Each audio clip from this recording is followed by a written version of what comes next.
It looks like we're live. Hello, everyone. Let's do our normal little live check to make sure that we are up and running. If you are seeing me live, as always, drop a little message and say, hey, we see you, because that's always helps quite a bit. So we have a lot to talk about tonight. That is for sure.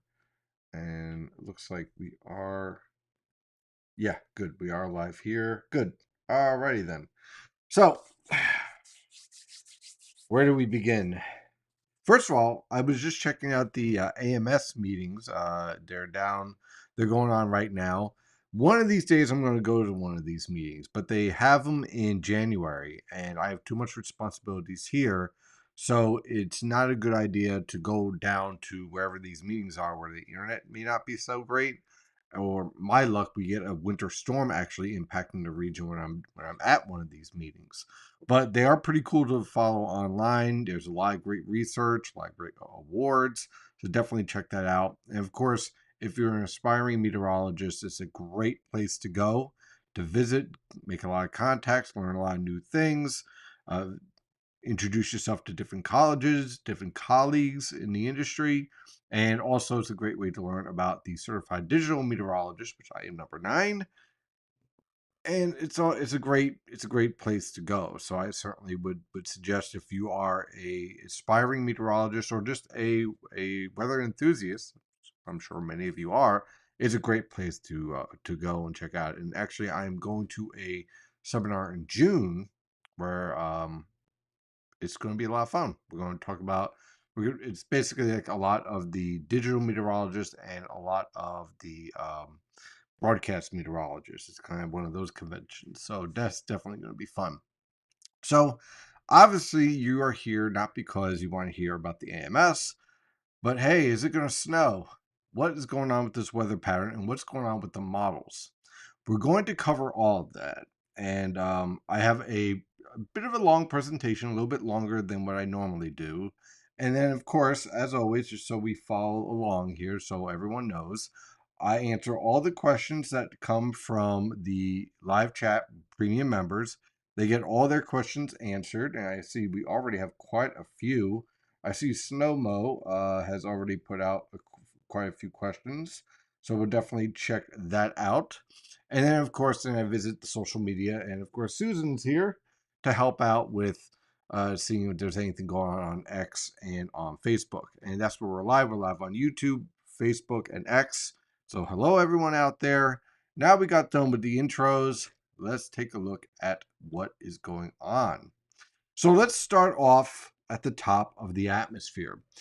And one thing that I have been saying going back all the way to September was I was very curious about the nature of the QBO. Now, just so you kind of get an idea here, the QBO, when it's westerly, enhances the polar vortex, makes it stronger. It also enhances the polar jet stream, making it stronger and capable of overwhelming the subtropical jet stream.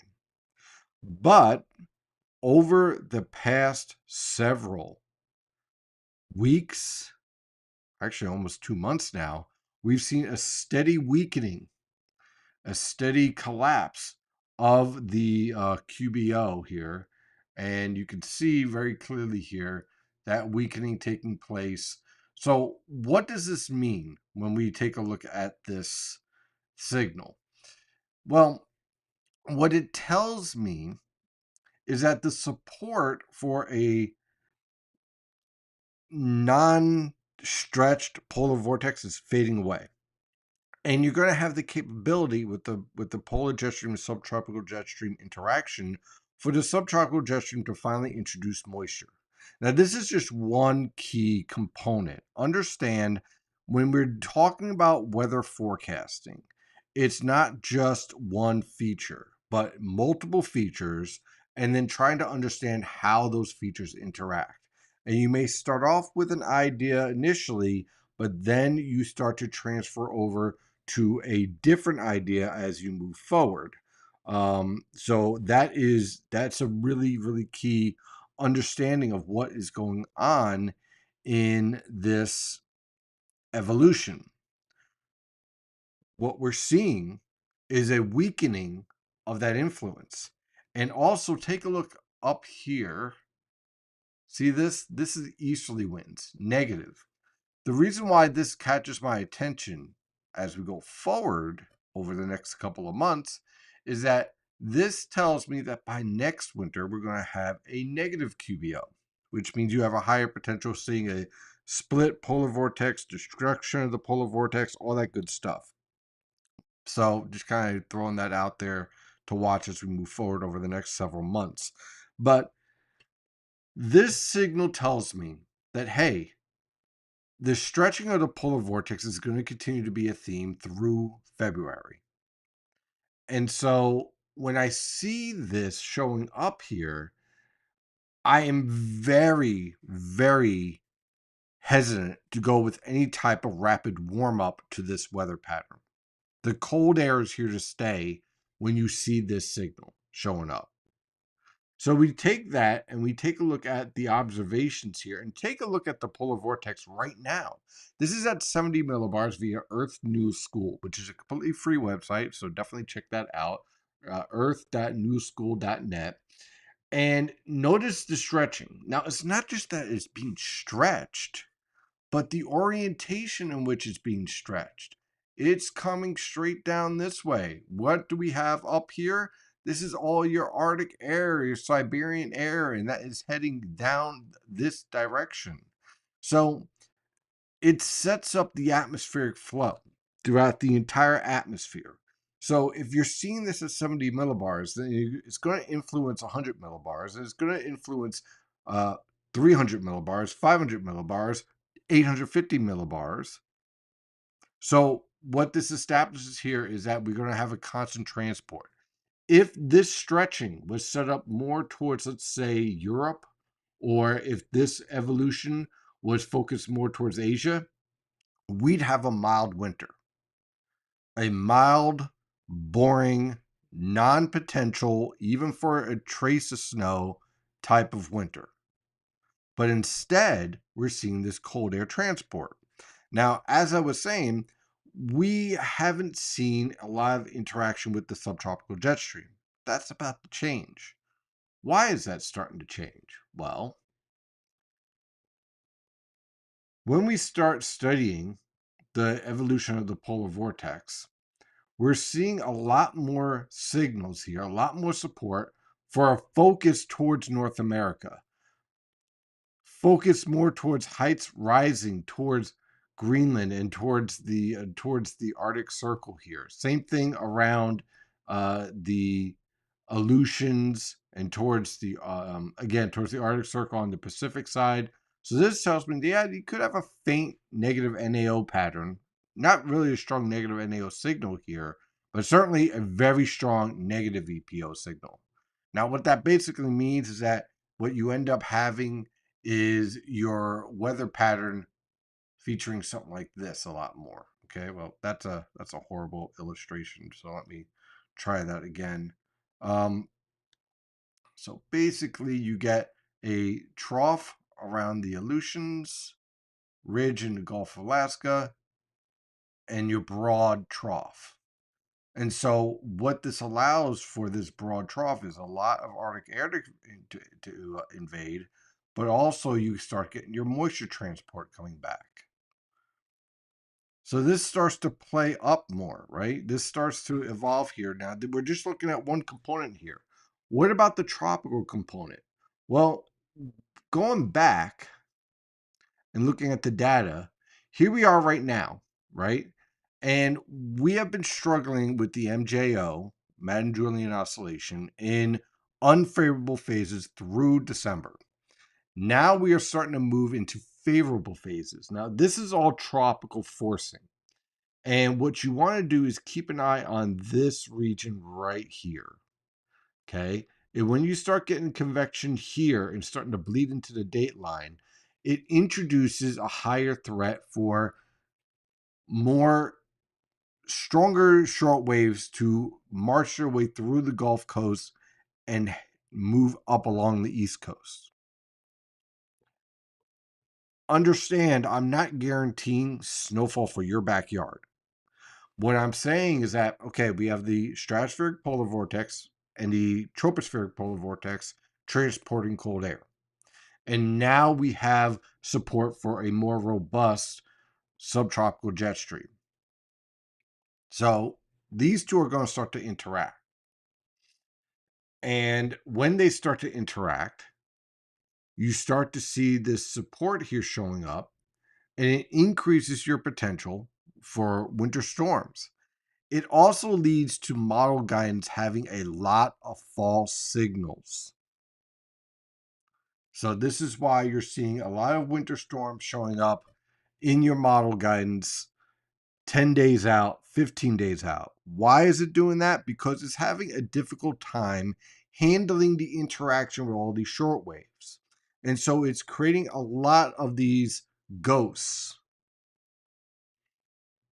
And so you get a lot of people kind of trying to track these storms 10 days out, 12 days out, and then they get disappointed because right now we're evolving towards a more active weather pattern.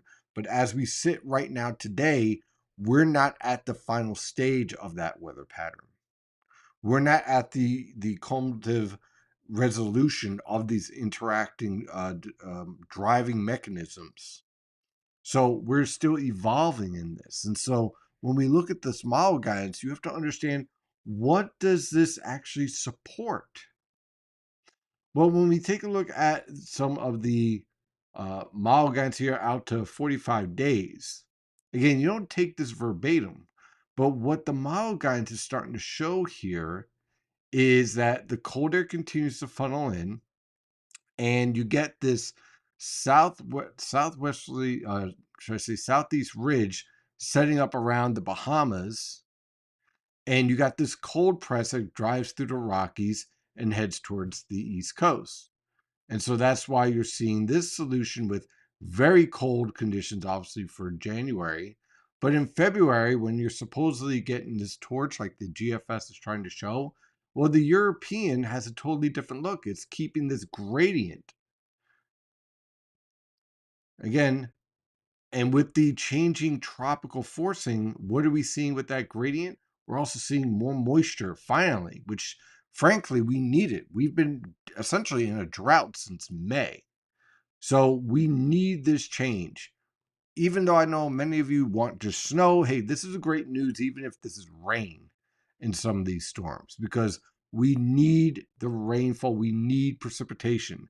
It'd be better if it was snow because it would actually help with the reservoirs. It would actually help with the uh, ability for more growth in the spring, because now you have a slow melt into the soil, which gets into the topsoil and into the water table far more efficiently than having a heavy rainfall event, which tends to run off.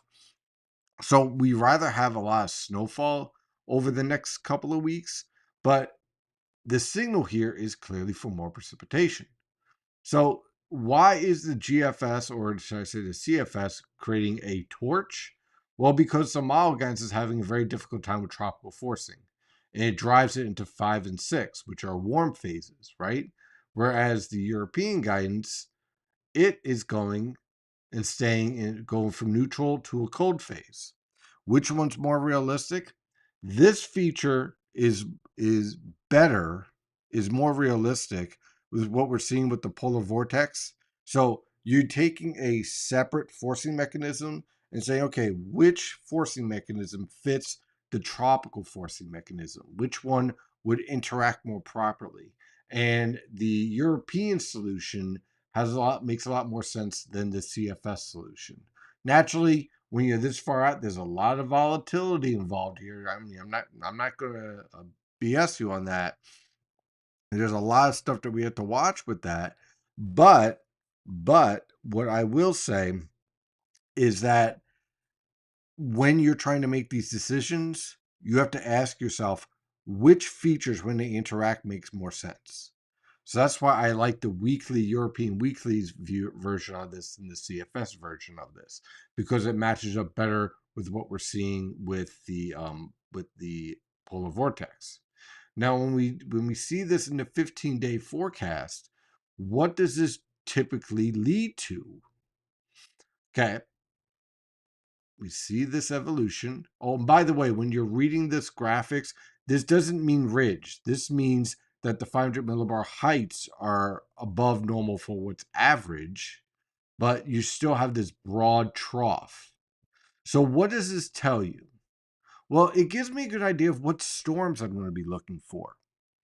So this is not, regardless of what the long range European or GFS say, this is not a pattern that would feature a blockbuster 980 millibar low with a blizzard and 30, 40 inches of snow.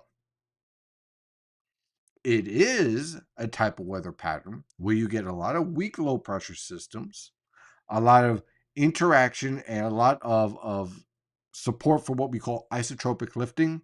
That's where your warm, moist air is trying to move over an Arctic air mass or a polar air mass, and you get a lot of widespread precipitation events. Usually they're light to moderate, and many times in this type of pattern, when we see this signal, the models, even the great European model, has a difficult time of picking up the details, like moisture transport and where the isotropic lifting is going to set up, where's the frontogenesis going to set up. And what you typically have to do in this pattern is recognize, okay, this is a stormy type weather pattern. This is a type of weather pattern where you're going to have Arctic air building in Canada, trying to press southward, and you're going to have a more active subtropical jet stream. So your Arctic air mass is up here, right? Let me fix that for a second. So your Arctic air mass is right around here, right? And it's sitting here and it's minus 30 degrees. And it's going to try to press southward because of the negative EPO pattern here, driving everything southward. But you have your active subtropical jet stream right here. And that is going to try to drive moisture northward. So what happens is that you get this clash setting up in this area. Now, again, this doesn't mean that every storm that marches along this path is going to lead to snow in your backyard. What it means is that you're going to have a very active pattern.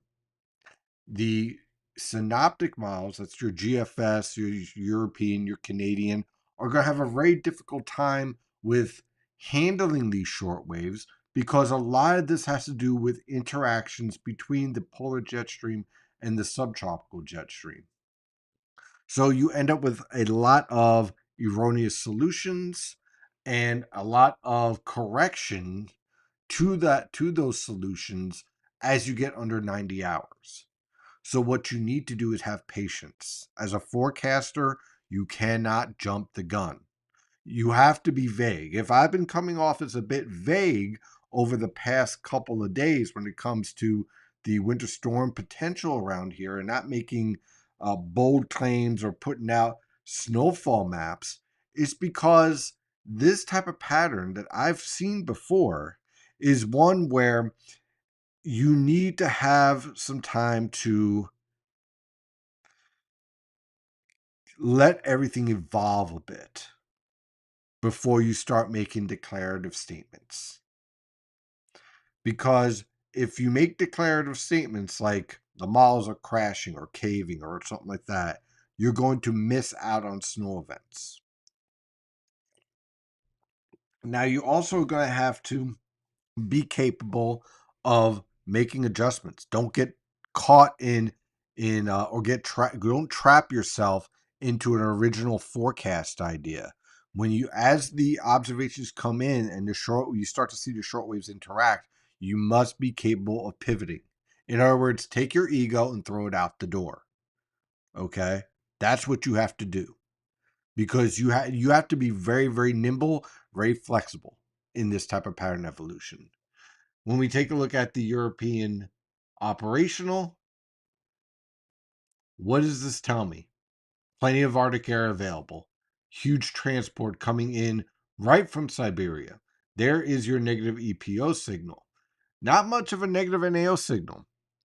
So again, this is not a slow moving blockish type storm setup. This is a Arctic boundary stalled out somewhere, waves of low pressure, lots of light to moderate snowfall, light to moderate QPF, but your snow ratios start going through the roof.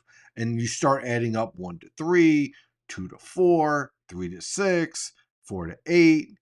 Yeah, you might get a 6 to 8 type scenario. This typically is not a single storm, 1 to 2 feet type setup unless you get everything lined up really perfectly. And basically, what happens is that you get a storm that just basically a moderate low pressure system, let's say a 995 millibar low, and the way it tracks, it just draws moisture from the Gulf and just sends it up the East Coast for a long period of time. This type of threat is going to be present for at least through mid-February. I'd say late February into March, you'll probably see a relaxation on all this. But based on what we're seeing with the polar vortex and based on what we're seeing with the tropical forcing, you cannot let your guard down. And you cannot get focused on the details on long range guidance. Now, one fundamental change that I'm seeing in this guidance is that we're not seeing, and we'll start at the 0 hour here. For the past couple of days, actually the past 2 weeks or so, why have we seen suppression of the storms? Because we've been getting this upper level low sitting right here. And your stronger upper level low, a lobe of the polar vortex, has been up around Greenland and northern Canada. So we've gotten some interaction of Arctic air, especially with this northwesterly flow. But this feature here is acting kind of like a crushing wheel and crushing any shortwave that approaches here from the west. So you're getting this suppression effect. What's changing over the next 90 hours is that we're taking this feature, kicking it out, taking this feature, dropping it south. Why is this important? Because we're taking the upper level winds, and we'll show this in more detail with the upper level winds itself. We're taking the upper level winds and we're no longer suppressing the subtropical jet stream to move due west to east, but now we're shifting it to go from southwest to northeast. Beforehand, this pattern kills any chance for winter storms. The only way you're going to get a winter storm is if you get a perfect phase. And we all know this year we have not seen much in the way of perfect phases. So, what this says is that you don't need a perfect phase, you just need enough interaction. So, we're changing the narrative of this weather pattern in the game here. So, as we study this, we need to remove the idea or the theme in your head when you're studying the forecast. Suppression, suppression, suppression. And you can see the cold air available here in this type of pattern over the next 15 days and beyond is such that our thermal gradient is focused basically around the region. Now, the European has been going back and forth on just how extensive the Arctic air is. And in case you're wondering, why am I not showing the GFS? 3 reasons. One, the European and the European AI, which I'm about to show, have been kicking the living crap out of the GFS. So if I'm going to demonstrate what's going on, I'm going to use the best tool possible statistically. 2, the GFS has a known cold bias, a known suppression bias in these type of patterns. So the GFS has a more difficult time with handling these solutions. So you want to be aware when you're studying these weather patterns, what are the biases? Now, for example, last week when we were trying to figure out what's going on with a storm event, whether we're going to see more interaction or not, that was because the European guidance has a known bias with shortwaves coming out of the southwest. That bias was basically advertised as being fixed, And this is the first time that we had a chance to study it. And guess what? It got fixed. So one of the worst biases on the European guides is no longer an issue, which again makes this model even more impressive. Now, look, it's still a tool and there's still limitations, but what can we learn from this? Well, what we learned from this is that we're going to have a persistent gradient around the region. And when we look at the AI guidance, now when we study AI, we understand this is basically taking past solutions and also observations and using the AI program, so to speak, to make those adjustments for you already. I do not swear by it, but I'm using it as kind of like, well, let's just see how well it performs. So, what we're seeing here over the next 15 days, again, I'm not taking anything verbatim, but it's a little bit colder and it keeps that gradient right around us. Now, what does that mean? Well, that what it means is that your storm track is going to be somewhere in this ballpark here, quite a bit. You're going to have your core Arctic air back here, and quite frankly, you could keep it there up when it's going to be 2 degrees out this Tuesday. I'm sorry, I'm not for it, but that's what's coming our way for early next week. That type of cold air is going to get shifted back towards the northern plains where they could keep it.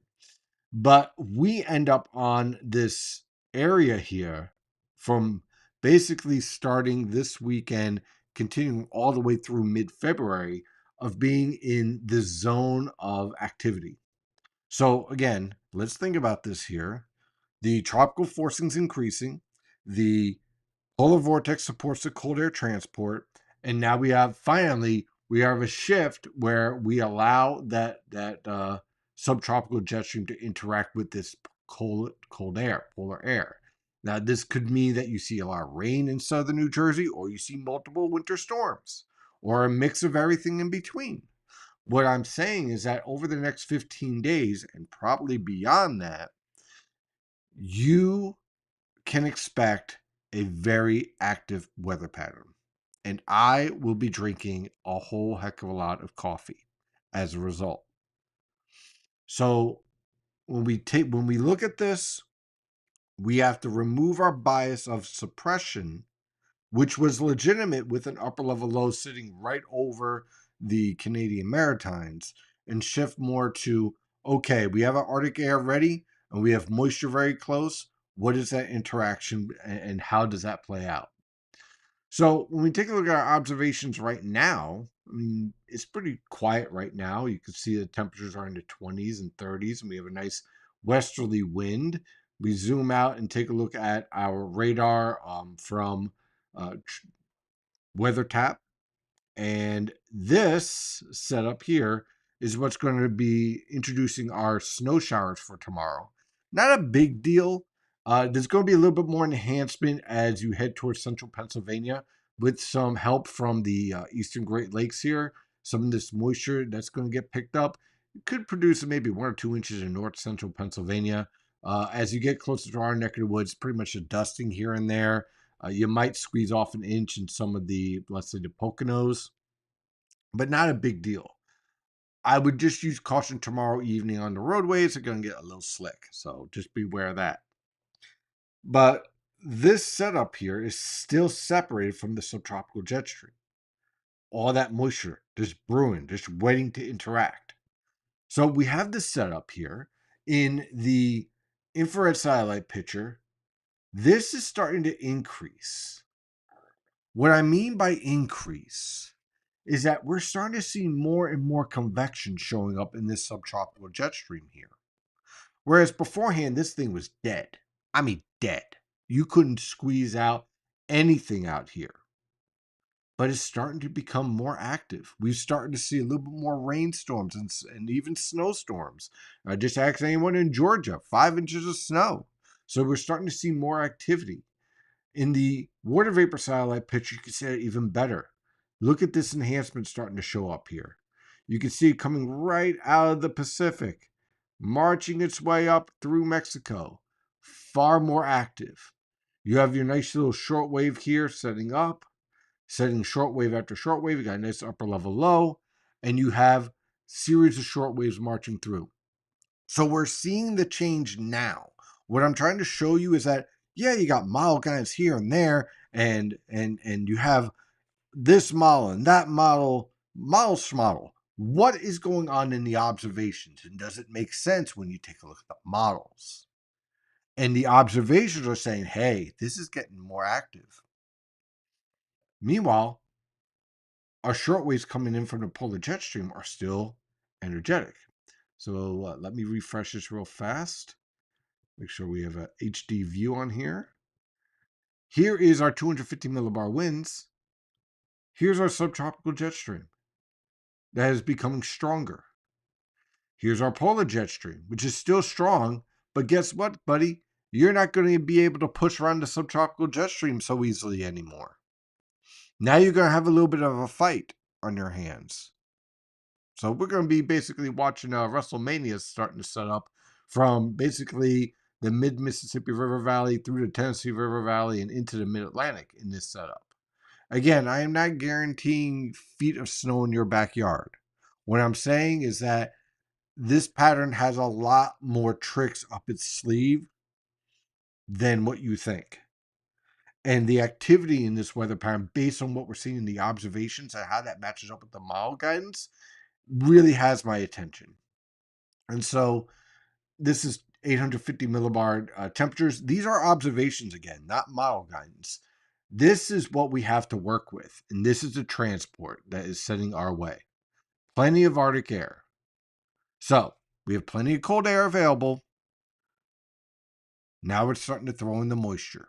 And now we're getting rid of the suppression pattern and more of an interaction pattern. So when we study the upper level winds as a result, this is 300 millibar winds. Again, this is where we are right now. Notice everything just goes west to east. There's no way to get a major storm out of this, or even a moderate storm out of this.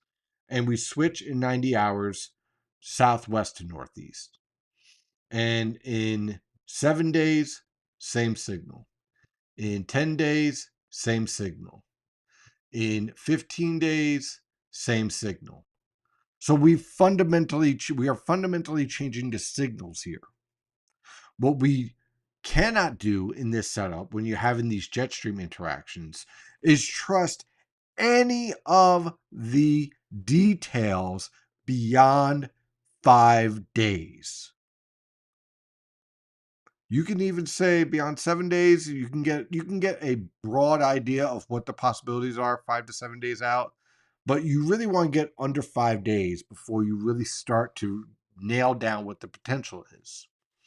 So when we look at our evolution here for Sunday into Monday,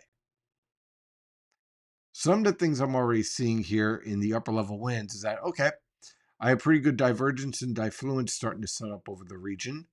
Not immensely impressive. This is also very progressive. So this is a fast moving low.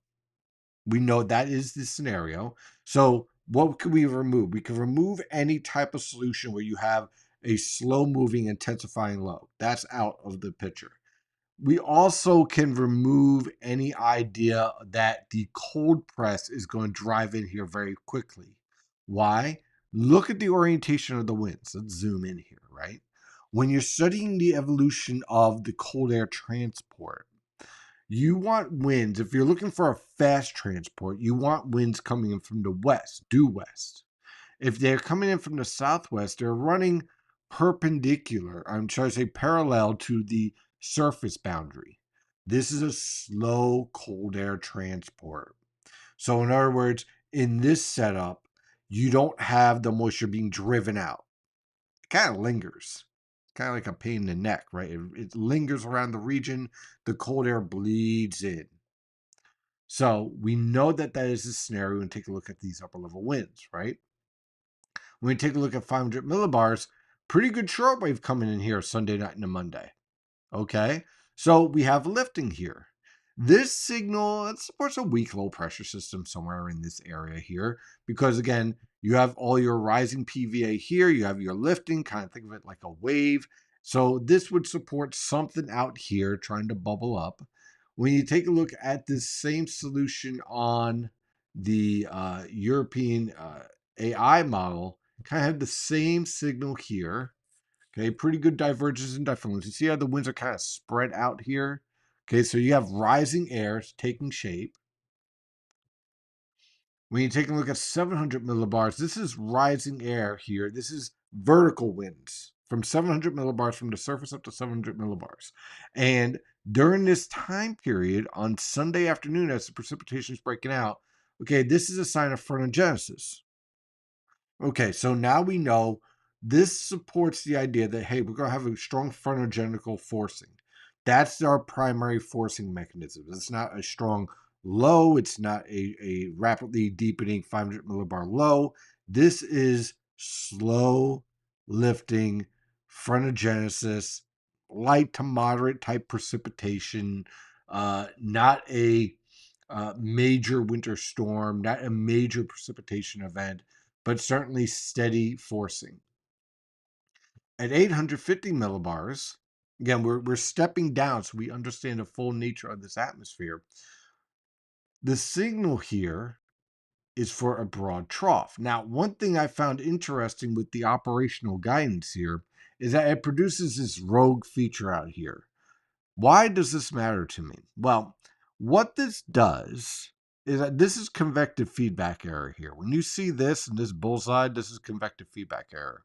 What it does is that it tries to pull the moisture. When you see this signal, it pulls the moisture away from the coast too fast because you have this convective feedback feature. So what you get is this erroneous low here and erroneous low here at the surface. So this one, because of the intense lifting, robs moisture on the model guidance.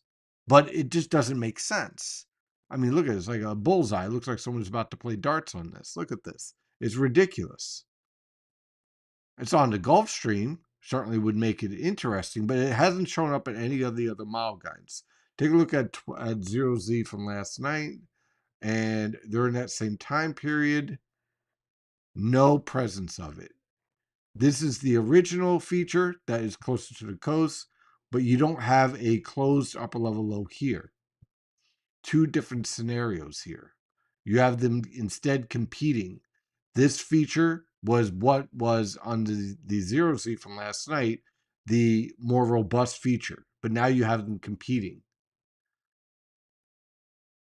So when we take a look at the moisture transport, we have to understand like, that doesn't seem to make sense. When we take a look at 850 millibar temperatures, here's that transport. Look at that cold air transport driving right in. Now, the cold front's moving through on Saturday. Remember why I was talking about that southwesterly flow? It slows everything down in terms of the cold air transport at 850 millibars. So this is kind of like a cold bleed over 48 hours. And then once the Arctic air breaks in, it just comes in like a freight train.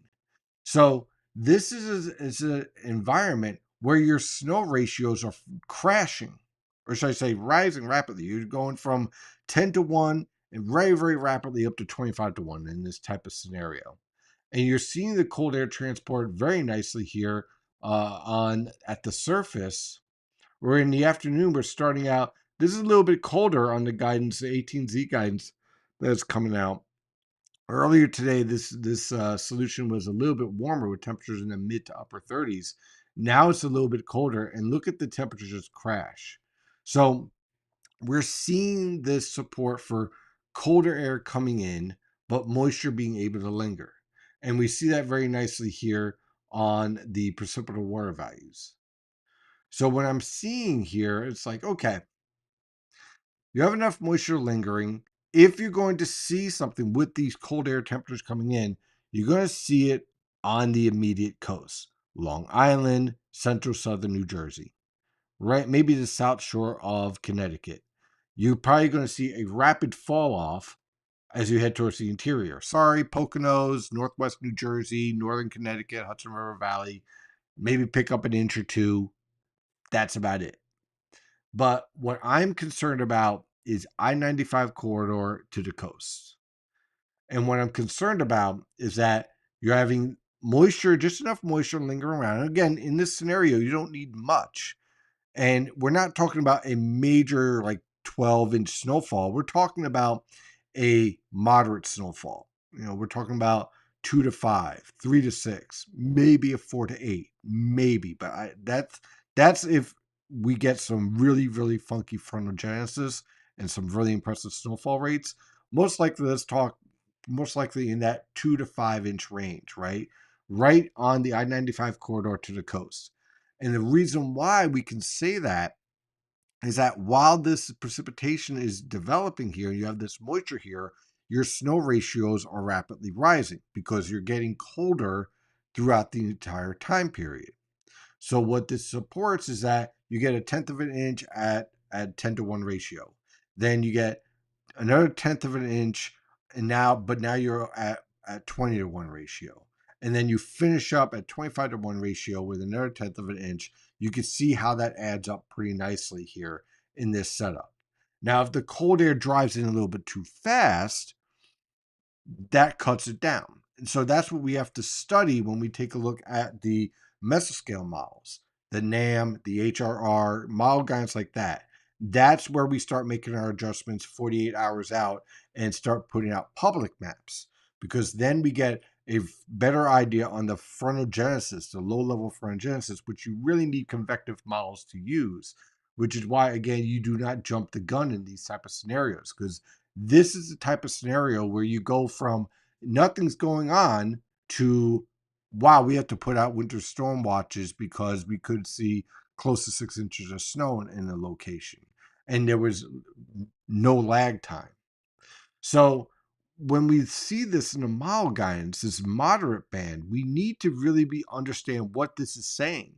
This is saying during this time period, when your temperatures are falling through the 20s and your 850 millibar temperatures are between -6 and -8 degrees Celsius, which is a prime area, prime level, prime temperature range for snow growth, this is all happening. Now, again, you're limited because of the time, because the storm's moving very fast.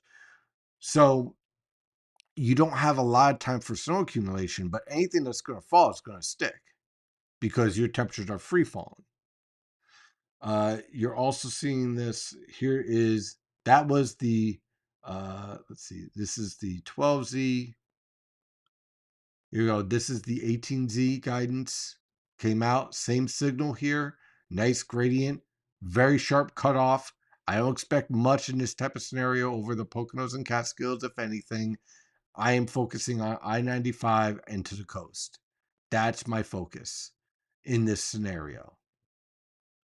And by the way, the AI model has been pretty consistent. Now, again, I don't use this as a basis of my forecast, because if I did, then you're talking about in terms of QPF, and we do it the way I would just broke it down, then you're talking about a 6 to 10 inch snowfall here, which I think is a bit overdone. But I get what the model is trying to say. Again, this is where you don't take everything verbatim. You understand what is the model guidance trying to tell you. What the model guidance is trying to tell you, this signal here, what it's trying to tell you is that, hey, you have strong frontogenesis taking shape here.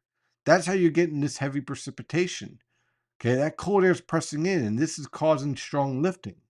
So this might be a bit overdone, but I don't think it's far away. I think what you're going to see as we get closer is that you're going to get a stripe here of moderate snow on Sunday evening. So that's what we're going to be watching out for as we get more data. Now, obviously, we have other storms. You've probably been noticing, hey, there's a lot of storms showing up in the 7 to 10 day period, and then they disappear. Why is that the case? Well, again, with the changing dynamics in this weather pattern, the difference between a moderate snowstorm and nothing is simply the interaction of these short waves. That's why every other model guidance is showing a major storm and then nothing. Major storm and then nothing. There is nothing really in between right now in the long range. It's all or nothing. Why is it all or nothing? Because the interaction of these short waves is all or nothing right now. And with that interaction, guess what? That's going to be a theme as we move forward through February. Is that the long range model, guys, is going to produce a lot of ghosts because of these type of interactions. But in reality, if you understand, if you keep the expectations, I guess you could say low, what the reality is here in this setup is you get a lot of light to moderate events. Could you pull off a big storm? If everything lines up right. And when we say big storm, long duration storm with a constant moisture transport coming out of the Gulf and these waves of low pressure riding along a stationary boundary. But not like a Miller A type blizzard with a 980 millibar low. That most likely, that'd be the lowest likely potential in this type of weather pattern. And so that's what we're essentially seeing here as well on the European AI. It's showing that interaction a little bit better. And so you end up with solutions that are a little bit more robust. And that's why this is showing up and while other model guides is missing. Not because the model is so much better, but because it's handling these little interactions a little bit better. And so you end up with this type of signal here with a stationary boundary, waves of low pressure, light to moderate snow, maybe some ice, maybe rain on the coast. We don't want to focus too much on details, but you get the idea here. A lot of isotropic lifting type storms setting up. So I know I went a little long on the explanations. We're going to answer all the questions now and dive into the live chat, and then we'll go and answer a lot of these questions. Looks like social media has went through the roof here, especially on YouTube. So we'll definitely check that out. So first, we're going to deal with the premium section. We might be going a little long tonight. Uh, so finally, Snowmo asks, what are the dynamics in play in regard to this storm for Sunday night? Well, we talked about that already. Let's see here. Second, I know you don't like to get ahead, but just a question regarding next Wednesday. Wouldn't a weakening NAO favor more of a northern solution as opposed to out to sea? In theory, yes. The NAO in this pattern is going to be a minor player. Okay, this is not a negative NAO driven weather pattern. This is a negative EPO weather pattern. So it's everything's about suppression. So you're going to end up better potential for coastal water type scenarios, not because of the block in the northern Atlantic, but because of the position of the upper level polar vortex in the troposphere sitting right around the Hudson Bay. That's going to limit your potential of getting anything to cut up towards the St. Lawrence River Valley and more likely either over the mid-Atlantic coast or over the coastal waters. Suppression events, that was the name of the game for the past couple of weeks. But because we're seeing the shift, as we described, that's no longer going to be a primary factor. And the GFS, why am when I look at the GFS, I'm seeing too many convective feedback error problems, and I'm seeing the traditional cold bias, which is suppressing a lot of events. I'm not saying that you can't use the GFS. I'm saying that in this scenario, in this type of environment, the European historically has performed better. And thus, when I see solutions on the GFS, if they don't make sense in the grander scheme of the whole environment that we just went over, then I throw it out. Now, that doesn't mean that the European can't put out a bad solution. It certainly can, and it does. But in terms of which one is in a better environment to be correct, European guidance is doing a better job this winter. Let's see here.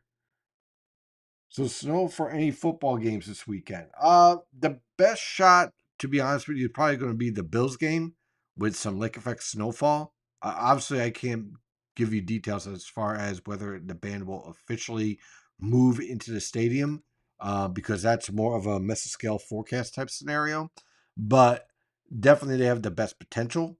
The Eagles, right now, I'd probably say light snow during the game, during the second half of the game. Um, but won't I don't think it'll impact them too much. But it'll be interesting, that's for sure. Let's see. First winter in quite a while, in a few years, where there is some sustained polar Arctic air. Yes, and quite frankly, I didn't think that this was going to be able to get established as far as being sustained like this, because I wasn't as confident with the stretching of the polar vortex. I thought that, yeah, we'll see some stretches, but it'll also retract, and we'll get a lot of warm phases as well.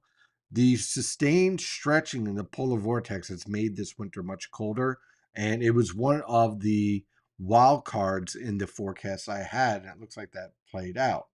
1976 from 1978 comes to mind for me because the New York City Metro 1976 winter was very cold, but it was 1977 78 that gave us big snowstorms. And 77 78 featured a negative QBO pattern that worked well with weak ENSNO events, both weak La Nina and El Nino events. So it worked out very nicely with the subtropical jet stream. One of the reasons the NAO is that the NAO is strongly negative, stuff gets suppressed to the south. That is very true. In reality, what you want with your NAO is either a weak negative NAO or a weak positive NAO. Now you might say, Steven, why a weak positive NAO? You want it to fluctuate. So really you want it to kind of bounce around neutral, because then it's not too strong to suppress a storm, but when it's weakly positive, it's still capable of ticking towards negative and just produce just enough blocking. You never want it strongly positive or strongly negative, because what you end up with typically, unless everything lines up just right, is either suppression or storms tracking up the coast. I'm getting a lot of likes too. That's great. That's why this thing's dinging like crazy. I remember a couple of big storms in 1996 and 2003, that even as close as 2 to 3 days out, a lot of forecasts had been suppressed to south of New Jersey, and then a bulk of the storm, and then it would move northward. Yeah, part of that is observations. The other part of that is that there is a serious cold bias in the GFS guidance. European had that issue, but that's been corrected along with that other issue in the Southwest. Potential doesn't pay the bills. Can have all the potential you want. It doesn't produce. We all go broke. Snowballs, I get it. Um, when it comes to the long range, I know everyone wants certainty. They want, yes, there's definitely going to be blizzards. There's definitely going to be multiple heavy snowfall events. And there are providers out there that will tell you that and then take your money. That is not something I can do. I can tell you what the evolution is. I can tell you what's reasonable. So, for example, if we were going to have a strong southeast ridge, I would be on here telling you like, hey, look, it's going to be mild. Start planning for spring planting and stuff. But that's not the case in this scenario. I also cannot guarantee that your operations is going to see a ton of snow, right?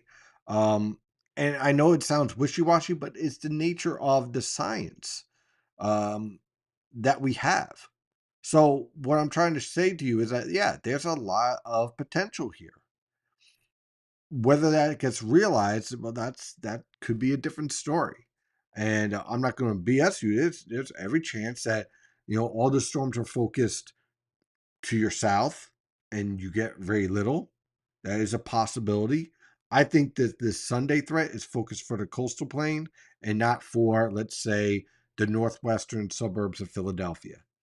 I don't see it that way. I don't see any support for that. But I think this is a threat for I-95 corridor on east. And that's what I try to impart on you, is that, as much as I want to say to you that, hey, look, the northeastern or eastern Pennsylvania is in for a lot of snowfall. It's not in the guidance right now. So I'm not going to tell you that. But I am going to tell you that there's a potential here. Will the negative EPO be a major driver in February? Yes, at least for the first half of February. Absolutely. Then we'll start to see the weakening. And I think that then we start to see a milder pattern taking hold by the end of February. GFS always seems to have problems with two things: convective feedback and polar vortex development. True, European has issues as well. We just went over that. So that's always a factor that we always have to struggle with, unfortunately. But really, the GFS has a lot of convective feedback issues. Overrunning event usually produces moderate snow events. You get a few of those, you can get to your average snowfall. That is true. Is ice from cold air damming a concern? Great question, Card. Yes. Not in this event, okay? But in future events, as we move through over the next couple of weeks, that is a major concern that I have. We're going to seeing a lot more ice events. That's just not only for our area, for locations like northwest suburbs of Washington, the Tennessee River Valley. I think that's going to be a theme that we're going to be hearing quite a bit. Any chance of storm systems being spun up by cold air getting into the deep south and the temperature contrast and energy spitting something up? Oh, absolutely. That's exactly a potential, and that's something that's why you're seeing a lot of reference of that in on social media, because you're seeing a lot of cold air driving to the south, and the GFS is trying to handle that, and the Europeans trying to handle that. One thing that could be very interesting that we're going to have to watch out for, again, these are storms that are going to be moving quickly. They're progressive storms, but convective feedback and convective latent heat release from thunderstorms could enhance low pressure system development as they're marching along. Let's see here. We're almost at the end here. That, how do you think that any storm systems that could come into existence over the next week could impact travel delays? Well, yeah, I mean, if there's snow and ice, there's going to be plenty of travel delays. Flying is not going to be fun over the next couple of weeks. Are temperatures that the models anticipate for midweek accounting for snow cover? Um, I think the European does that, but not as well. But this type of cold air, I mean, talking about -3 or -5 for lows on Tuesday, is going to be cold. So have fun. I think we should break out the Brazilian model. No, no. Did someone actually use that? I know who used that. I know who would use that. You anticipate there being an enhancement to the snow from urban heat island effect? Oh, that's a great question. Okay, so urban heat island effect is basically heat that's built up because we have concrete in the cities and that holds the heat. Could that enhance the mesoscale process? Absolutely. Would I know a day out? No. This is something that I would have to monitor on the radar. And what you would see on the radar is just basically this enhancement on the radar on the I-95 corridor into the southeast of I-95 corridor, usually, where you get this stripe of heavier precipitation. In our last storm, where we got about 2.5 inches here in Freehold, you had that enhancement right in the I-95 corridor. That's something that you really have to monitor as the storm evolves. But that certainly is a potential, especially when you're dealing with Arctic air. I don't want a blizzard, those stink. I just want a pattern that produces many 2 to 4 moderate events. I get you. And I'm telling you right now that that type of pattern is what I'm seeing setting up. What I'm not sure about is the individual storm tracks and how that interacts. Let's see what they got on YouTube. I'll take the best one. Holy crap. Is AMS virtual or in person? Both. They've gone more virtual, so that's a great thing. So definitely check that out. Um, let's see. Is it possible? And I am sorry if I don't answer all your questions, but there's a lot here. So let's see. Your moisture needs comments are spot on concerning persistent drought. I am still doing my landscaping planning on warm days and while it's so dry. Yeah, I'm concerned about this too. What we don't want is a major rainfall event because that just washes off the topsoil and doesn't really address the issue. We need like light to moderate events, snow, rain, whatever. Let's see here. I'm aspiring me. Oh, this is from Charles Golden. I'm aspiring meteorologist. And I was wondering what snow ratio was. Okay, so snow ratio is this: when you're looking at liquid, right, liquid water, there is a conversion when you're introducing the cold air. The typical conversion when you're just around freezing is 10 to 1. So if you got a tenth of an inch of rainfall, you multiply that by 10. The colder the atmosphere is, the higher the ratio. So you go 20 to 1, 25 to 1, you multiply that. So the colder you are at the mid levels and surface, the higher that ratio is. And that's why there's a difference between what we call wet snow and dry snow. That's what we're talking about when we're talking about ratios. Let's see here. Not From what I heard, it's not going to be a significant amount of snow, but wherever it falls is going to stick. That's definitely true. Um, my concern for significant snow in terms of impacts on travel, again, we're not talking about where like it's feet of snow or any way of that shape or form, but a good 3 to 6 inch snowfall the night before, well, Sunday night into Monday morning creates all sorts of havoc for the rush hour. So in a way, it is a significant impact, but it's not a major winter storm. We're only talking about moderate events here for Sunday, and I'm not even going to bother looking into the uh, potential for 7 to 10 days out because there's just too much noise going on here. Heading to the Eagles game. Let's see, we already touched that. Let's see. GFS. I thought the GFS had a warm bias for the past few years. All right, so when it's dealing with marginal Pacific air masses, it has a slight warm bias. When it's dealing with Arctic air masses, it has a cold bias. So it's never a one-to-one rule. It kind of depends on what the environment is. GFS just has a lot of biases. I'm sorry. I do not want to get off on a rant on the GFS, but trust me when I say there's a reason why I tend not to trust them. When you review models and the gaps among them, what is the key focus? Similarities or variances? Then as you mentioned, there is a certain time frame you start paying attention. Okay, models are as I always say, are like tools. So there are different models for different questions, right? So that's the first thing you have to understand. So for example, when I'm using when I have a question about convective precipitation or frontogenesis, I use the synoptic model, like the European or the GFS or the Canadian, as what is the overall environment. Then I use the NAM guidance once I get under 60 hours or the HRR guidance once I get under 18 hours to get a better handle on where are the stronger frontogenetical forcing and what can I expect in the enhancement of precipitation as a result. You do not use the NAM guidance, for example, for trying to forecast the location of the low pressure system. That is a synoptic question.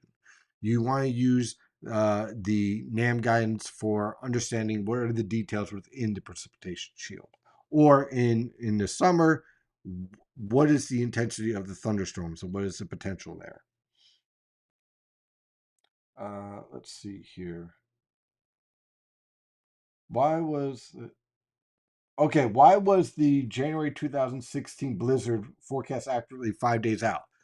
Great question. The reason why is because the short waves that were interacting were already in favorable zones of sampling, but also the pattern was locked in such a way that the phasing was far easier to set up.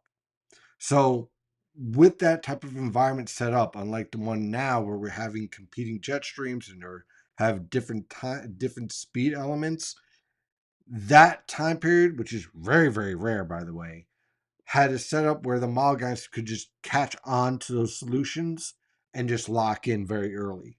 That's a very, very rare thing. It's a beautiful thing because as a meteorologist, it makes forecasting a whole hell of a lot easier, but it's very difficult to pull off. Let's see here. What do we have in terms of any questions on Facebook or nothing?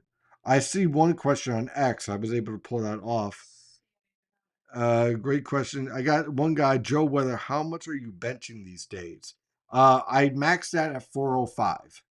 I don't want to go up any higher. I'm 45. I don't want to end up tearing anything. But that's with the spot. And don't ever do heavy weight without a spot, by the way. But let's see here. I'm at 500-pound squat, 495 in deadlift, 400 in bench press, and clean and press. My shoulders I struggle, so I'm at 175 for that. But that's where I'm at. I think that answers all the questions. Let's see.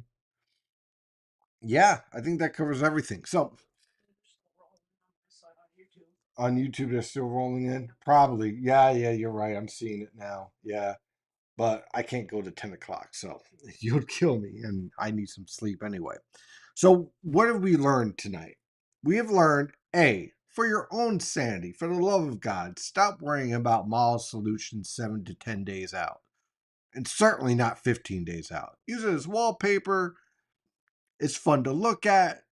You can look at the overall themes, but you don't want to trust them, and you certainly don't want to get all worked up about them. The pattern itself is evolving such that the subtropical jet stream is going to be able to get involved more. This leads to a lot of ghosts in the model guidance, so you want to wait till you get under 5 days. The threat for next week, something to monitor, but don't get too much into the details. The threat for Sunday, if there's something that's going to lock in, it's going to be on the immediate coastal plain, and it could be a 2 to 4, 3 to 6 inch type event. I don't see much beyond that for two reasons. One, the moisture transport starts getting cut off, and two, the low pressure system is moving way too fast. So anything that evolves here is going to be a moderate event, and that's pretty much about it. And beyond that, after that low pressure system, very dangerous Arctic air. When I say dangerous, look, guys, it's going to be 5 degrees out for a high in the Poconos, 10 degrees out in New York City, maybe 15 around Philadelphia. So if you don't bundle up, layer up, put your hat on, all that good stuff, you will get frostbite. Exactly. You will get frostbite. So be careful.